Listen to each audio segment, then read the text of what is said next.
Ya, listo. Listo. Bueno. Buenas noches, mi nombre es Sebastián Díaz. Voy a hablarles sobre el tema de la historia de la partida doble y su fundamentación.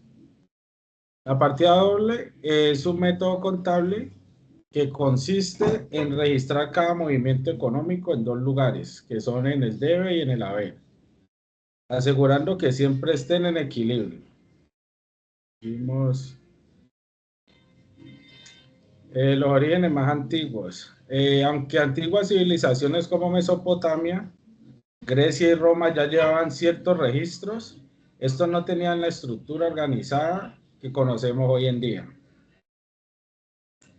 Seguimos con el nacimiento. Este sistema moderno empezó a formarse más o menos en la Edad Media, cuando, cuando el comercio en Europa creció y las ciudades italianas comenzaron a usar registros más completos.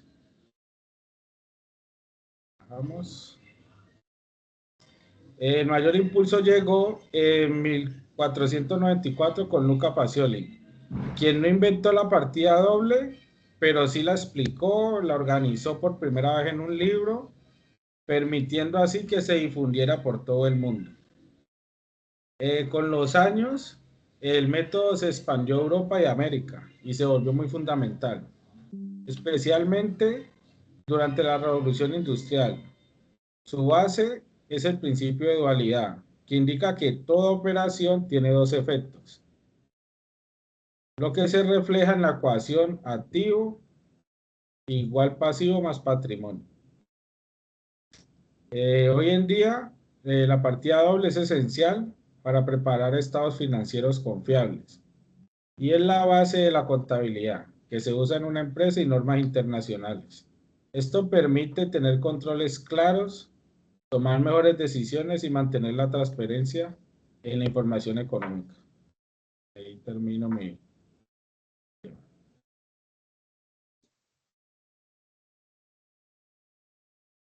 Ok, continúo yo. Mi nombre es Nancy Joana Tapué. Yo les voy a hablar sobre la ecuación patrimonial. ¿Qué es la ecuación patrimonial? La ecuación patrimonial es la fórmula matemática que expresa el equilibrio entre el activo, el pasivo y el patrimonio.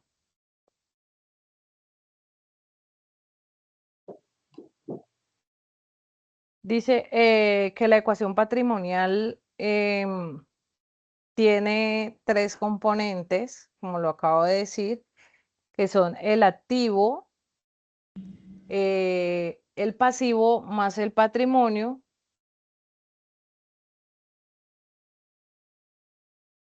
Sigue, Jonathan. La ecuación patrimonial nos sirve para... Ay, el dedo.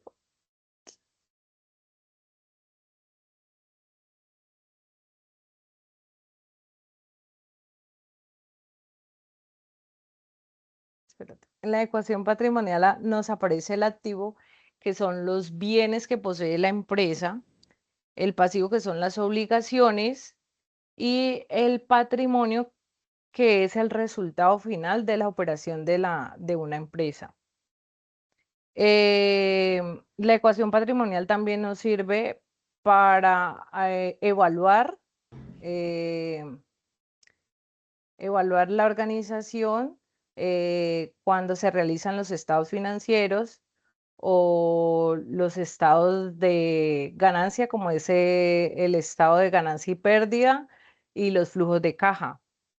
A raíz de la ecuación patrimonial aparece también otras ecuaciones que también nos sirven para evaluar el rendimiento de la empresa, como lo son el patrimonio, el activo menos el pasivo, y otra de las ecuaciones es el pasivo, el activo menos el patrimonio.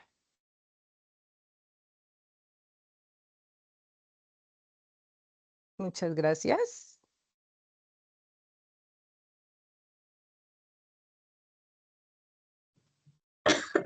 Buenas noches, mi nombre es María Magdalena Benítez. Me tocó la diapositiva de definición de activo, pasivo y patrimonio. Entonces, bueno, definición de activo. Activo es el conjunto de bienes y derechos y recursos controlados económicos por un ente o una empresa, en los cuales ésta desarrolla su actividad económica. Provienen de transacciones y acontecimientos pasados y pueden ser propiedad de la misma o simplemente ser controlados por ella. Además, se requiere que tenga la capacidad de producir futuros ingresos. Tengamos en cuenta que no se consideran activos aquellos bienes o derechos que puedan pasar a ser propiedad de la empresa o controlados por la misma a consecuencia de sucesos futuros, como voy a explicar a continuación. Jonathan,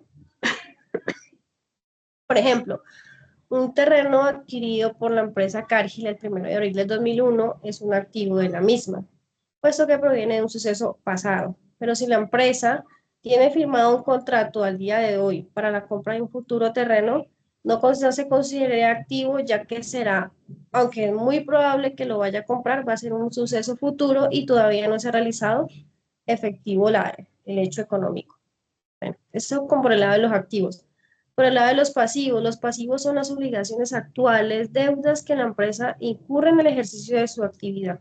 Estas se harían de cualquier transacción o de hecho del pasado que genere una segura o posible deuda, que en un futuro puede originar la entrega de activos para la cancelación. Habitualmente, las deudas provienen de adquisiciones de bienes y servicios, aunque pueden tener otros orígenes. Pasivos son préstamos bancarios, deudas con proveedores de mercancías, deudas por suministros, deudas con Hacienda por impuestos, deudas por seguridad social, deudas con los mismos trabajadores. Por ejemplo, cuando la empresa Cargill adquiere el terreno el 1 de abril del 2001, el precio pactado de compra fue de 50 millones. Las condiciones de pago fueron 20 millones en efectivo al momento de la compra y 30 millones para pagar en un plazo de 6 meses. Esta obligación de pago que asume la empresa el 1 de abril del 2001 constituye un pasivo para la misma que solo desaparecerá cuando se haga efectivo el pago. Ya sería una entrega de un activo a la fecha de vencimiento del mismo. Patrimonio. El patrimonio neto es la parte residual de los activos de la empresa, una vez deducidos sus pasivos. Es decir, es la diferencia entre el valor de sus activos y su pasivo, que nos decía nuestra compañera anteriormente. Incluye aportaciones realizadas por los propietarios en el momento de la creación de la empresa. O sea, cuando los socios nosotros somos unos socios, vamos a montar una empresa y cada uno vamos a aportar de $1 millón, sería el patrimonio de la empresa como tal. Ejemplos de patrimonios. Dice, por ejemplo, lo que va a decir, la empresa Cargill ha procedido el 15 de junio del 2001 a valorar contablemente todos sus activos y el importe resultante es de 100 millones. En el momento de sus deudas ascienden a 60 millones, en consecuencia el patrimonio neto contable de la empresa es los 100 millones menos las deudas, 40 millones, el valor contable del interés de los propietarios de la empresa, el interés. Las aportaciones iniciales de los propietarios por importe fueron de 10 millones cada uno cuando se creó la empresa hace 3 años, ese era el patrimonio. Y el patrimonio actual es el neto, o sea, es la diferencia de que, como les decía anteriormente, de los activos menos los pasivos. Es la diferencia. Los beneficios que ha obtenido la empresa en dichos 3 años por el importe son de 30 millones. Y pues nada más, muchas gracias.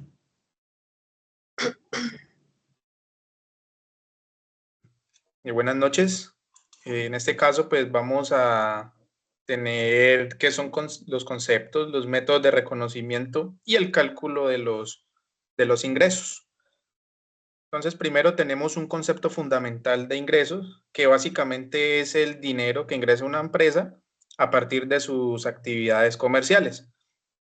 Pues este se calcula durante un periodo específico, ya sea mensual, bimensual, trimestral, etcétera. Representa lo que es el monto antes de restar los gastos y pues también es conocido como son las ventas brutas. Dentro de los métodos de reconocimiento que tenemos de estos ingresos, tenemos la contabilidad de acumulación, que es el devengo, y pues cuando estos se reconocen cuando se entregan los bienes o servicios, o incluso si aún no se ha recibido el pago, ya esto incluye lo que son las ventas a crédito. Y pues también un método de reconocimiento es la contabilidad de caja, que pues contabiliza estos ingresos únicamente cuando se recibe el pago físico.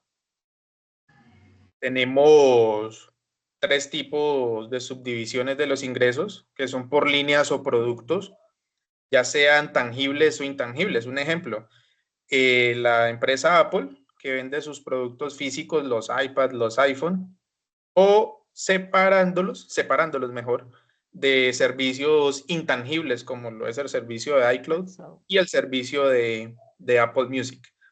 Tenemos los ingresos operativos, que son las ventas principales del negocio o de la empresa, pues que estas son recurrentes en el día a día. Y tenemos los ingresos no operativos, que estas son fuentes secundarias, ya sean puntuales, por ejemplo, venta de activos, ganancias por litigios o inversiones que la empresa haya hecho. Pues la fórmula y el cálculo de estos ingresos sería ingresos netos, que sería igual a cantidad por precio, menos las deducciones. Entonces, los componentes son la cantidad vendida, las unidades de producto que la empresa haya vendido, el precio unitario, el precio que está en el mercado, la suma total de todos los ingresos diversificados. Y las deducciones, pues, son los descuentos sobre el precio que se haya dado, bonificaciones que se les pueden otorgar a los clientes y devoluciones de productos regresados por el cliente. Entonces, hay unos conceptos que son temporales, que es el de ingreso devengado, que es el entregado, pero no cobrado. Y el ingreso diferido, que es el cobrado, pero no entregado. Tenemos ingresos por sector, que es ya, digamos, por gobierno, que son los impuestos, las tasas, las multas. También tenemos los ingresos sin fines de lucro, que son los ingresos brutos de las donaciones que se hacen a fundaciones, por ejemplo, cuotas de membresías y recaudación de algún tipo de evento, por decirlo de alguna forma. Y también los ingresos por bienes raíces, ya sea por alquileres o tarifas de estacionamiento. Puede ser uno de estos ingresos por sector. Muchas gracias a todos.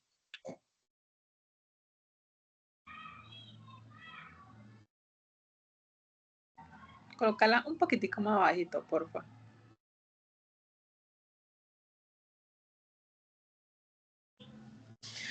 Buenas noches, mi nombre es Ana Yuleis Escobar Castillo y hablaré sobre los gastos. Los gastos son una salida de dinero que hace una empresa para poder funcionar, ya sea pagando bienes o servicios. Aunque presenten un ingreso, al mismo tiempo permiten que la empresa reciba reciba algo útil para su operación.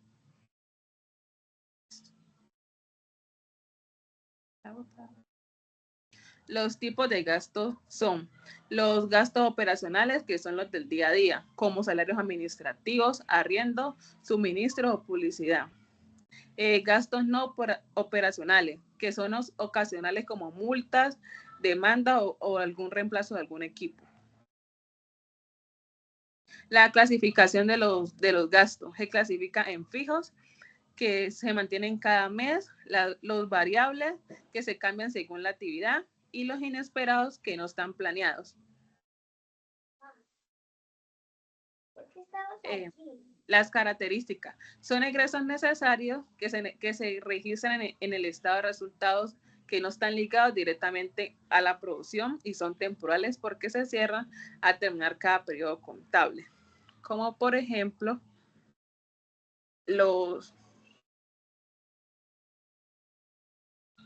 como el pago de nómina, servicios públicos o compra de materiales o alguna multa inesperada.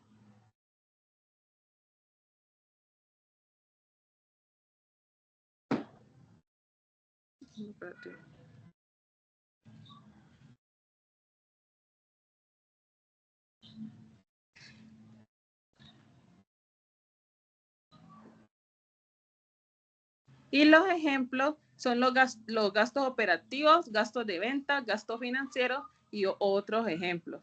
Por lo menos los gastos operativos es alquiler de oficinas o locales, Los gastos de ventas son publicidad y marketing, gastos financieros, intereses de préstamos, comisiones bancarias, y los otros son tributos y impuestos, gastos de viaje o depreciación de activos como maquinaria o vehículos. Muchas gracias.